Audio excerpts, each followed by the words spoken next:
গত কয়েকদিনে শিক্ষার্থীদের আন্দোলন এবং সহিংসতায় অর্থনৈতিক ক্ষতির হিসাব আগামীকাল মন্ত্রিসভার বৈঠকে উপস্থাপন করা হবে।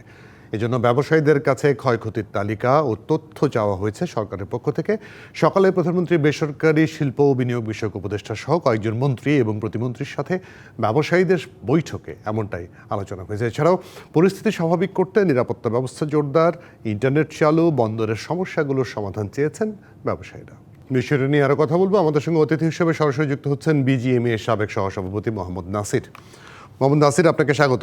যেটি এফবিসিসি সভাপতি বললেন যে একদম অর্ডার বাতিল হয়ে গেছে, শিপমেন্টে খুব সমস্যা হচ্ছে, এরকম কোনো অভিযোগ বিজিএমইএর পক্ষ থেকেও দাবিও করা হয়নি। আপনার কি মনে হয় যে ক্ষতিটা খুব বেশি হয়েছে কি? ধন্যবাদ আপনাকে।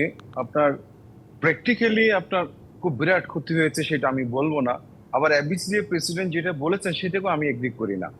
ব্যবসার ক্ষতি হয়েছে, আমাদের 4 দিন ধরে আপনার প্রোডাকশন হয় নাই, আপনার চিটাগং পোর্ট থেকে র মেটেরিয়ালস আসতে পারে নাই, অনেকভাবে ক্ষতিগ্রস্ত আপনার পোশাক শিল্প হয়েছে। শুধু পোশাক শিল্প না, এই আন্দোলনের যে পুরো দেশটাই ক্ষতিগ্রস্ত হয়েছে। তো আমরা মনে করি সবচেয়ে বেশি যে ক্ষতিটা হয়েছে আমাদের ইমেজ সংকট। আপনার বিদেশি আপনার অর্থনৈতিকভাবে সাময়িক যে ক্ষতি হয়েছে, এর মধ্যে হয়তো কিছু অর্ডার ক্যান্সেল হবে, কিছু আপনার ডিসকাউন্টে যাবে, কিছু আবার বায়ার এক্সটেনশন করে দিবে। এগুলি হয়তো আমরা কাটিয়ে উঠতে পারবো, কিন্তু সবচেয়ে বেশি যে ক্ষতিটা হয়েছে, 1 সপ্তাহ ধরে আমাদের ইন্টারনেট ছিল না, আমরা সারা পৃথিবী থেকে বিচ্ছিন্ন ছিলাম। সেখানে আমাদের বাংলাদেশ এবং বাংলাদেশের পোশাক শিল্পটা ইমোশ সংকটে পড়েছে, এবং তারা অনেক প্রশ্ন করতেছে যে ভবিষ্যতে এই স্টেবল পরিস্থিতি থাকবে কিনা, নাকি আবার সমস্যা হবে। এই ধরনের কিছু প্রশ্ন বায়ারদের কাছ থেকে আসতেছে। তবে আমি বলতে চাই যে চ্যালেঞ্জ মোকাবেলা করে আজকে বাংলাদেশ এবং বাংলাদেশের এই সেকেন্ড লার্জেস্ট এক্সপোর্টিং যে রেডিমেড গার্মেন্টস, সেটা কিন্তু ঠিকই আছে। আমাদেরকে আবার এই চ্যালেঞ্জ মোকাবেলা করেই আমাদের মাননীয় প্রধানমন্ত্রী এই সেক্টর প্লাস অর্থনীতির প্রতি সব সময় উনি শুভকামনা করেন, এবং উনি যে ফেসিলিটিগুলি দেওয়ার প্রয়োজন, পলিসি সাপোর্টগুলি দেওয়ার প্রয়োজন, আমি মনে করি কোভিড সময় উনি আমাকে তখন যে প্রণোদনা দিয়েছিলেন, সেই সময়ে যদি সেই প্রণোদনাটা দেওয়া না হতো তাহলে অনেকগুলো ফ্যাক্টরি বন্ধ হয়ে যেত। তিনি ওই সময়ে প্রায় 1 লক্ষ কোটি টাকার উপরে শুধু গার্মেন্টস না, সব সেক্টরে কিন্তু প্রণোদনা দিয়েছিলেন, যার কারণে আমাদের পোশাক শিল্প প্লাস অন্যান্য অর্থনীতির অন্যান্য সেক্টর সেভাবে ক্ষতিগ্রস্ত হয় নাই, এবং আমরা ঘুরে দাঁড়াতে পেরেছিলাম।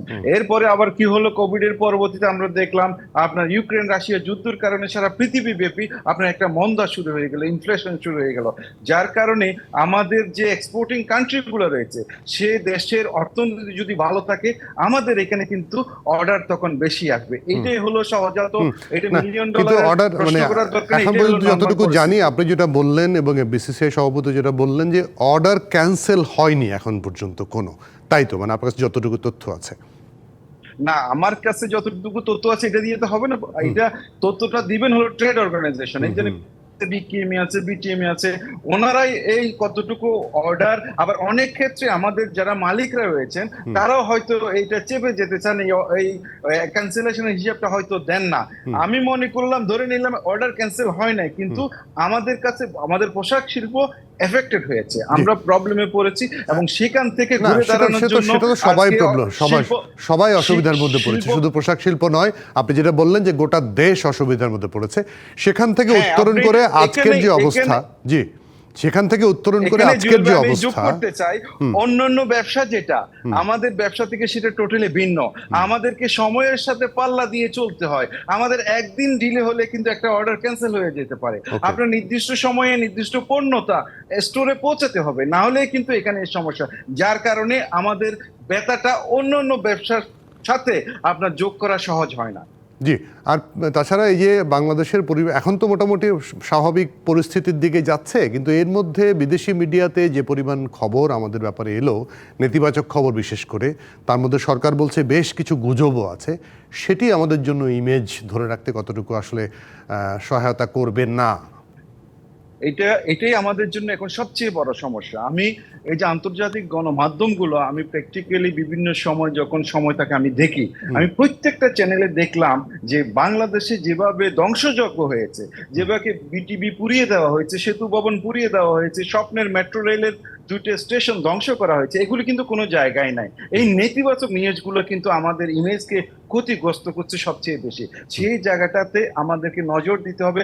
প্রকৃত চিত্রটা আমাদের যে ডিপ্লোম্যাটদেরকে সেদিন মাননীয় পররাষ্ট্রমন্ত্রী নিয়ে ঘুরে দেখিয়েছেন, এভাবে বিভিন্ন বিদেশি লোকজনকে যদি এটা দেখানো হয়, প্রকৃত চিত্রটা দেখানো হয়, তাহলে আমি মনে করি আমরা অনেকখানি ঘুরে দাঁড়াতে পারবো। জি, একদম পরিষ্কার। মোহাম্মদ নাসির, অনেক ধন্যবাদ, কৃতজ্ঞতা, আপনি সময় দিয়েছেন আমাদেরকে।